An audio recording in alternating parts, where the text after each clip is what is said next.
welcome to yet another exciting episode of Planet Bollywood, जहां हम बात करते हैं बॉलीवुड अपडेट्स के बारे में, सेलिब्रिटीज एंड सोशल मीडिया के बारे में।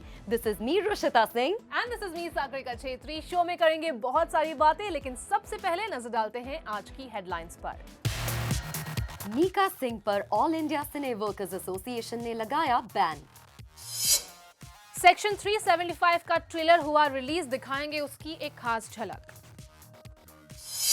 सिंगर रैपर हार्डकोर के सोशल मीडिया अकाउंट को किया गया ब्लॉक। एक टेलीकॉम जायंट ने किया अनाउंस कि अब लोग घर पर देख पाएंगे फर्स्ट डे फर्स्ट शो, और इसी मुद्दे पर फिल्म एग्जिबिटर अक्षय राठी जुड़ेंगे प्लैनेट बॉलीवुड पर। All India Cine Workers Association ने लगाया है मीका सिंह पर इंडेफिनिट बैन, क्योंकि उन्होंने किया पाकिस्तान में perform. Let's tell you the complete story.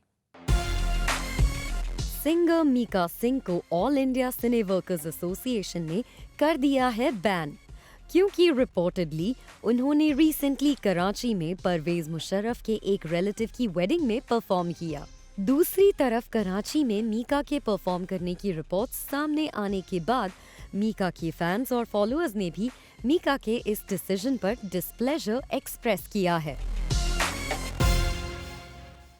AICWA ने इनफैक्ट रिक्वेस्ट की है इंफॉर्मेशन एंड ब्रॉडकास्ट मिनिस्टर को कि वो किसी भी तरह इस मामले को देखें, जांचें और इसमें इन्वॉल्व हों। And now you can understand कि किस तरह से, किस डिग्री का अटेंशन एक इंडस्ट्री बॉडी जो है, एक ऑर्गेनाइजेशन जो है, इस मैटर को दे रही है। नाउ आई कंप्लीटली अंडरस्टैंड कि यहाँ पर काफ़ी लोग ऐसे भी हैं जो मीका सिंह के पेट्रियाटिज्म को, नेशनल इंटरेस्ट को क्वेश्चन भी कर रहे हैं, but we also need to look at the flip side. हमने अभी तक मीका सिंह से या उनके टीम से, एग्जैक्टली पॉइंट ऑफ व्यू से, उनकी टीम से अभी तक कुछ नहीं सुना है कि क्यों उन्हें जाना पड़ा, क्या जरूरत थी, क्या ये करना जरूरी था, etcetera. Right, but Rushita, we all know कि कैसे टेंशंस बढ़ गई है between the two countries, specially 5 अगस्त के बाद जब आर्टिकल 370 को स्क्रैप किया गया। वी ऑल नो उसके बाद खबरें आई कि पाकिस्तान में इंडियन फिल्म्स को, आर्टिस्ट को कंप्लीटली बैन किया गया है। And we also had a discussion कि कैसे it won't affect Indian entertainment industry की इकोनॉमी को जितना कि पाकिस्तान का ये लॉस हुआ, क्योंकि वहां हमारी फिल्में नहीं नजर आएंगी। But talking about this 5th को ये अनाउंसमेंट हुई थी, 8 अगस्त को मीका सिंह ने परफॉर्म किया था। लाइक यू राइटली सेड कि पता नहीं उनके क्या लीगल कमिटमेंट्स थे, शायद वो हाई प्रोफाइल वेडिंग थी जिसे वो मना नहीं कर पाए। व्हाट एग्जैक्टली वाज दैट, वो तो उनके स्टेटमेंट आने के बाद ही पता चलेगा। But I also feel that जो डिसीजन लिया गया है उनको कंप्लीटली बैन करने का, we also have to understand कि इस बैन की जब हम बात कर रहे हैं, it means that he will not be able to sing in any of the films, क्योंकि अगर कोई भी फिल्म इन्वॉल्व हुई तो फिल्म पर भी बैन लग जाएगा। कोई प्रोड्यूसर्स के साथ नहीं लिंक कर सकते। It's also a ban on the online platforms with any company that produces songs. So it's basically a complete ban on Mika Singh, जो उनके करियर को काफ़ी ज़्यादा जेपरडाइज कर सकता है। एग्जैक्टली, एंड ऑनेस्टली स्पीकिंग, जब भी किसी पाकिस्तानी आर्टिस्ट को एक इंडियन फिल्म मेकर ने अपनी फिल्म का हिस्सा बनाया है, कभी ना कभी कंट्रोवर्सी ज़रूर हुई है। 2016 में ए दिल है मुश्किल की अगर हम बात करते हैं, Karan Johar also had to go through a hard time जब उन्होंने अपनी फिल्म में फवाद खान को कास्ट किया था। रिसेंटली सलमान खान जब अपनी फिल्म पर काम कर रहे थे, आतिफ असलम उनकी फिल्म का एक गाना गाने वाले थे, but then again he completely strayed away from the idea and he said कि नहीं, मुझे नहीं चाहिए कि मेरी फिल्म के साथ कंट्रोवर्सी हो। तो as you can see, film industry में भी ऐसे बहुत सारे लोग हैं, बहुत सारे फिल्म मेकर्स हैं जो खुद ही कहते हैं कि हमें ना किसी पाकिस्तानी एक्टर या आर्टिस्ट को अपनी फिल्म का हिस्सा बनाना है, ना ही हमें ऑन द होल अपनी फिल्म को पाकिस्तान में रिलीज करना है। So you already see the kind of tension that is going on between the two countries. और इस तरह के सिचुएशन में, इस तरह के माहौल में जब मीका सिंह फंस जाते हैं तो डेफिनेटली उनके करियर पर एक बहुत बड़ा क्वेश्चन मार्क आ जाता है। Also all India Cine Workers Association ने जो ऑफिशियल स्टेटमेंट रिलीज किया है, उसमें काफी असर्टिव लैंग्वेज में, फर्म लैंग्वेज में उन्होंने लिखा है कई सारी चीजें, बट उसमें से एक चीज जहां पर मेरा ध्यान जा रहा है, they also said that Mika Singh puts money above the nation, and they also spoke about that Mika Singh put the profession above the nation pride. तो ये बहुत ही सेंसिटिव तरीके से इसे लिया गया है। Of course he can not collaborate with anyone, but I really hope that Mika Singh gets a chance to speak up for himself, gets a chance to explain कि क्यों वो गए वहां पर, क्योंकि अगर इमोशंस और सेंटिमेंट्स को हम साइड में रखें तो मीका सिंह ने कुछ भी इलीगल नहीं किया है। Legally he is taken a visa, entered the airport, entered the country. चाहे तो उन्हें इंडिया में ही रोका जा सकता था, और या तो उन्हें पाकिस्तान पहुंचने के बाद रोका जा सकता था, रिटर्न भेज सकते थे, लेकिन ऐसा कुछ नहीं हुआ। तो legally he is right. So now the ball is in his court कि उन्हें अभी वो कैसे एक्सप्लेन करेंगे फिल्म बॉडी को, कैसे एक्सप्लेन करेंगे नेशन को, it depends on him. Recently one of the largest telecom giants of India ने ये अनाउंस किया कि फर्स्ट डे फर्स्ट शो का मजा अब ऑडियंस ले सकती है अपने घर के कन्वीनियंस पे ही। एंड जैसे ही ये अनाउंसमेंट हुई, इस पर काफी ज्यादा बातें करना शुरू कर दिया है लोगों ने, that how is this gonna happen, is this even possible, क्या इससे फायदा होगा फिल्म इंडस्ट्री को या फिर होगा नुकसान? एब्सोल्युटली, क्या डिफरेंट कॉन्ट्रैक्ट साइन किया जाएगा, और ये प्रीमियम कस्टमर्स को ये सर्विस उपलब्ध होगी मिड 2020 पे। तो इन सारी चीज़ों पर क्या पायरेसी होगी, ज़्यादा बढ़ावा मिलेगा पायरेसी को? तो इन सब चीज़ों पर, मुद्दों पर बात करने के लिए हमारे साथ जुड़े हैं film exhibitor mister Akshay Rathi. Mister Akshay Rathi, welcome to planet Bollywood. Good afternoon. Good afternoon. Welcome to Planet Bollywood, Mr. Akshay Rathi. Mr. Akshay Rathi, there has been a big announcement by one of the largest telecom providers कि mid 2020 में एक ऐसी facility आएगी जहां पर लोगों को घर बैठे बैठे first day first show movie का देखने को मिलेगा। कितना बड़ा इम्पैक्ट होगा ये, specially footfall in the theatres, और क्या ये गेम चेंजर होगा? देखिए, डेफिनेटली गेम चेंजर होगा, बट इम्पैक्ट मेरे ओपिनियन में सिनेमा से ज्यादा होगा टेलीविजन पे। Alright. See, what this telecom provider is trying to do is provide home entertainment at a place and time of the convenience of the audience. Right. So while commuting from home to work, or while sitting at home in the work, they'll be able to watch movie and a movie and content of at a time and place of their choice. Right. अब जहाँ तक मुझे ये समझ में आ रहा है, बहुत सारी ऐसी मूवीज है। अब आप लास्ट पर स्क्वायर फुट का एग्जांपल लीजिए, या लास्ट स्टोरीज का एग्जांपल लीजिए। These are movies that came directly on Netflix, और इनका मेरे ख्याल से बिजनेस थिएट्रिकल एवेन्यू में वैसे भी उतना नहीं होता था कि किसी तरह का इम्पैक्ट पड़ पाता फॉर द मूवी और फॉर द एग्जिबिटर्स। अब जहाँ तक कि ये जो टेक्नोलॉजी प्रोवाइड हो रही है, इसका सवाल है, जहाँ तक मैं समझता हूँ एक बहुत क्लियर डिस्टिंक्शन आ जाएगा कि किस तरह की मूवीज थिएटर्स के लिए बन रही है और किस तरह की मूवीज होम एंटरटेनमेंट के लिए बन रही है। आप कुछ भी कर लें, आप अवेंजर्स जैसी मूवी या बाहुबली जैसी मूवी आप एक मोबाइल फोन पे या होम थिएटर में दिखाएं, तो वो मजा आपको कभी नहीं आएगा जो एक थिएटर में देखने में आता है। राइट। लेकिन अक्षय सर, मैं आपको यहाँ पर रोकना चाहूंगी। एक बड़ा चेंज ये है कि ये जो फिल्में थी 8 हफ्तों बाद शायद टीवी पर या डिजिटल प्लेटफॉर्म पर आती थी, लेकिन अगर ये सेम डे रिलीज हो रहा है एक थिएटर में और एक घर पे, तो क्या ऑडियंस बढ़ जाएंगी? देखिए, मेरे ख्याल से वो होना है नहीं, क्योंकि the producers have an agreement in place with the exhibitors, जहाँ एक 8 हफ्ते का विंडो रखा जाएगा between the theatrical release and the release on any other platform.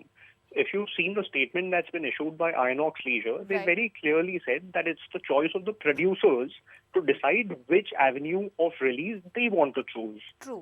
And कहीं ना कहीं मेरे ख्याल से ये सही है। बहुत सारी छोटी फिल्में होती है जिनको वो ट्रैक्शन नहीं मिल पाते हैं थिएटर्स में, कि लोग 250 या 300 रुपए की टिकट खरीद के वो पिक्चरें देखने आए। और वैसी पिक्चरों के लिए an avenue like what this telecom provider is trying to put out is great, but if you also realize that the count of films which are these big screen spectacles and these immersive experiences is increasing, and those are films that will come only to the cinemas. I still hope and believe that the experience of watching a movie in a cinema hall is unparalleled. I still believe that there will be a lot of takers for it, and a lot of producers will see the good sense in going to the theatrical avenue because of the prestige value and the thrill and the viewing experience that they provide. Right. Okay. So I have a question about कि इसके आने से, इस technology के आने से, इस facility के मिलने से, क्या आपको ऐसा लगता है कि पायरेसी जो है वो करना ज़्यादा आसान हो जाएगा फॉर पीपल जिनसे वैसे ही फिल्मों को बचाना काफ़ी मुश्किल होता था? ये बहुत सीधी सी बात है। पहले आपको याद होगा पायरेसी कैसे होती थी, हॉल प्रिंट्स बनती थी। कोई सिनेमा में एक हैंडी कैम के साथ आता था, फिल्म शूट करता था और उसकी डीवीडीज या वीसीडीज बना के बेचता था। This was the modus operandi of the pirates in the past. Right. अब the technology and the security system that cinemas have improved at a level जहाँ पे किसी भी सिनेमा से किसी भी शो में piracy हो रही हो, तो it's easy for the labs to identify कहाँ से हुई है and to penalize the people who've been a part of it. True. इसीलिए आप देखिए जो हॉल प्रिंट्स होती थी, जो सिनेमा में शूट होके आती थी, वो पूरी तरह से बंद हो गई है अब। Right. अब अगर आप एक फिल्म किसी के घर पे at a time and place of his convenience दिखाओगे, it will be like giving a cake to the pirates. Right. Hmm.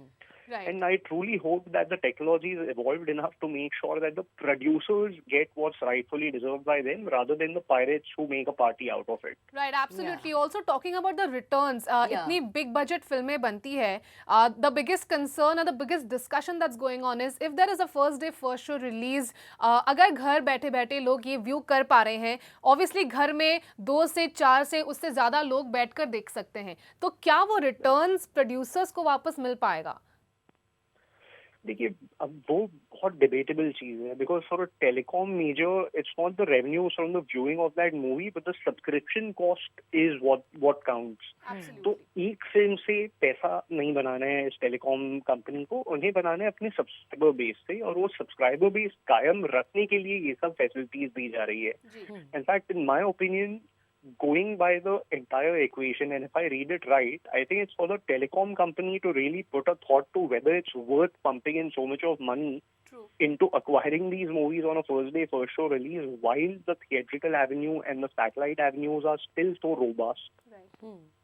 So it's honestly a call that needs to be, taken by everyone who's in the value chain. And like I said, genuinely and truly believe that the experience of watching these big screen spectacles, these immersive experiences, this collective viewing experiences in a theater is unparalleled. And आप देखिए जब VCH आए थे तब भी लोगों ने कहा था कि थिएट्रिकल विंडो खत्म हो जाएगा, जब VCDs DVDs आई थी तब भी कहा था। पायरेसी आप देखिए मतलब इतने टाइम से तो हो ही रहा है ना। Right. पायरेटेड डाउनलोड्स रिलीज के अगले दिन मिलने लगते हैं, ये आज भी होता है, Right. करेक्ट? जी. और पायरेटेड डीवीडी या डाउनलोड आपको वर्चुअली एट जीरो कॉस्ट मिलता है। तो कोई पैसे देगा वैसी movies first day first show अपने घर पे देखने? I doubt that's going to happen in a big way. Right. I don't think it can make too much of an impact at the cinemas. Mr. Rathi, thank you so much for all your inputs and information. Really helped us. Thank you so much. I'm glad. Thank you. Have a good day. Singer rapper Hard Kaur को social media पर किया गया है block. आखिर क्या है पूरी कहानी, चलिए आपको बताते हैं। सिंगर और रैपर हार्डकॉर ने ट्यूसडे को सोशल मीडिया पर अपनी एक वीडियो पोस्ट की, जिसमें हार्डकॉर ने अब्यूजिव लैंग्वेज यूज करते हुए किए derogatory comments against prime minister Narendra Modi and union home minister Amit Shah, जिसके बाद हार्डकॉर का ट्विटर अकाउंट कर दिया गया सस्पेंड। ये पहली बार नहीं है जब हार्डकॉर ने किसी पॉलिटिशियन के खिलाफ इस तरह के कमेंट्स किए हों। इससे पहले हार्डकॉर ने उत्तर प्रदेश के चीफ मिनिस्टर योगी आदित्यनाथ और आरएसएस चीफ मोहन भागवत के खिलाफ भी कंट्रोवर्शियल बातें कही थीं, और इस वजह से हार्डकॉर के खिलाफ इंडियन पीनल कोड और इंफॉर्मेशन टेक्नोलॉजी एक्ट के अंडर एफआईआर भी रजिस्टर की गई थी। हर कोई अपना पॉलिटिकल व्यू जरूर सामने रख सकता है, लेकिन जैसे ही आप अब्यूजिव हो जाते हो प्रॉब्लम वहां शुरू होती है, और एग्जैक्टली यही हुआ हार्डकॉर के साथ। उन्होंने एक अपने व्यूज को बताने की जरूर कोशिश की, लेकिन शी गॉट अब्यूजिव और इसलिए उनके अकाउंट को अब ब्लॉक किया गया है। ऑफ कोर्स सागरिका, देखिए हमें ध्यान रखना चाहिए, स्पेशली जब आप एक पब्लिक फिगर होते हैं, जी। जब मिलियंस में आपके फॉलोअर्स होते हैं। I have said this before and I am going to stick to it. आप कभी भी सोशल मीडिया पर एक छोटा सा पोस्ट भी डालते हैं, Right. You need to measure your words, because आप एक जनरेशन को इन्फ्लुएंस कर रहे हैं। कोई आपके साथ अग्री करे या डिसअग्री करे, that is again their personal opinion, लेकिन जब आप अपने पर्सनल ओपिनियन को कहीं प्रेजेंट कर रहे हैं, you have to make sure कि आप अपने फ्रीडम ऑफ राइट को अच्छी तरह से, सही तरह से एक्सरसाइज करें। जी। अगर आप उसमें एक अब्यूजिव वर्ड डाल देते हैं या ऐसे स्टेटमेंट्स डाल देते हैं जिसका आपके पास कोई तर्क नहीं है, कोई एविडेंस नहीं है, कोई प्रूफ नहीं है, that is when people will start calling you out, Yeah. And that is what has happened in her case as well. Absolutely social media पर कई सारे लोगों ने उन्हें ट्रोल किया इस चीज़ के लिए, और हम ट्रोलिंग की कल ही बात कर रहे थे जब हमने कहा कि अनुराग कश्यप को ट्विटर छोड़ना पड़ा because of the threats and trolls he was facing, his family was facing because he used to put out his political opinions on the social media platform. लेकिन अगर एक सेलिब्रिटी एक ऐसा एग्जाम्पल सेट कर रहा है जहाँ पर आप अब्यूजेस हर्ल कर रहे हो, and talking about hardcore specially उनके खिलाफ डेफेमेशन का केस अब भी चल रहा है, there is a legal case going on for a similar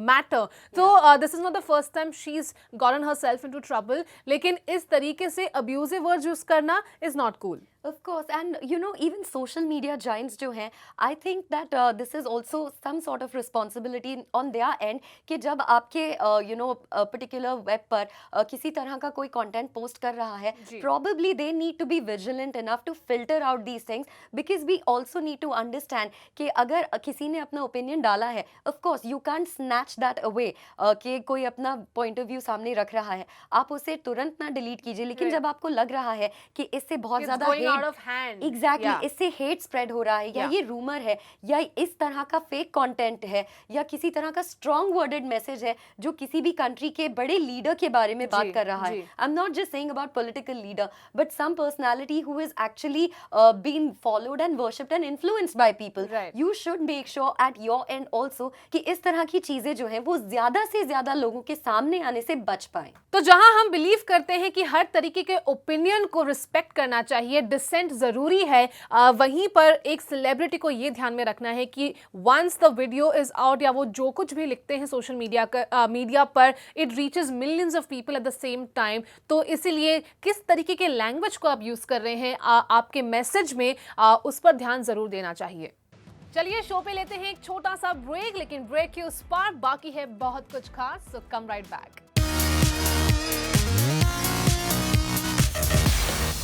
Akshay Khanna Richa Chadha starrer section 375 का ट्रेलर हुआ रिलीज। चलिए आपको दिखाते हैं इसकी एक झलक। ट्रेलर डेफिनेटली काफी ग्रिपिंग है, और जैसे कि रिसेंटली आर्टिकल 15 आई थी, अब सेक्शन 375 आ रहा है। हम देख रहे हैं कैसे कंटेंट जो है वो काफी हद तक रियलिटी की तरफ बढ़ रहा है, and it also has like a strong social message, awareness create हो रही है कि हमारे कॉन्स्टिट्यूशनल राइट्स क्या है। ऑफ कोर्स वेगली लोगों को पता होता है, लेकिन इन फिल्मों के कारण आपको लिटरली टर्म्स पता चलते हैं, राइट्स पता चलती हैं, और बहुत ब्यूटीफुल तरीके से वहाँ पे स्टोरी टेलिंग भी हो जाती है इन फिल्मों में। Exactly. Apart from the fact कि हम यहाँ पर एक awareness भी create कर रहे हैं, I think this also brings in notice a lot of things which just go completely invisible. Discussions शुरू होते हैं, लोग बात करना शुरू करते हैं। अगर किसी law में या फिर किसी section में किसी को कोई technicality है जो गलत नजर आती है, लोग उसके बारे में बात करते हैं, debate होता है, healthy discussions होते हैं, and through that you understand कि हमारी जो जनता है वो कितनी ज़्यादा aware हो गई है socially भी, and how people are actually trying to help each other in every manner possible. Right, और कोर्टरूम ड्रामा मैंने देखा है कि काफी इंट्रीगिंग होता है, ग्रिपिंग होता है, चाहे वो हम मुल्क की बात करें, पिंक आई थी, if you go back Damini, ऐतराज, कुछ फिक्शनल स्टोरीज के इर्द गिर्द घूमती है, लेकिन जो भी रियल इश्यूज को लेकर कोर्टरूम ड्रामा बनता है, जॉली LLB मुझे याद आ रहा है, तो लोगों को इंटरेस्ट काफी रहता है, and people want to see how it's going to shape up, और उसी के तहत आपको वहाँ पे सोशल मैसेज भी मिल रहा है। And Akshay Khanna and Richa Chadha looking promising. Akshay Khanna of course is really impressing the audience with all his performances in different films that he is portraying, और रिचा चड्ढा का भी अवतार पहली बार हम उन्हें एक लॉयर के अवतार में देख रहे हैं। Well, that brings us to the end of episode on Planet Bollywood. Hope you enjoyed it. कल मुलाकात होगी, तब तक के लिए Sagarika Chhetri signing off. And this is me, Rishita Singh. We'll see you tomorrow, same time, same place. Till then, stay tuned and keep watching Zoom.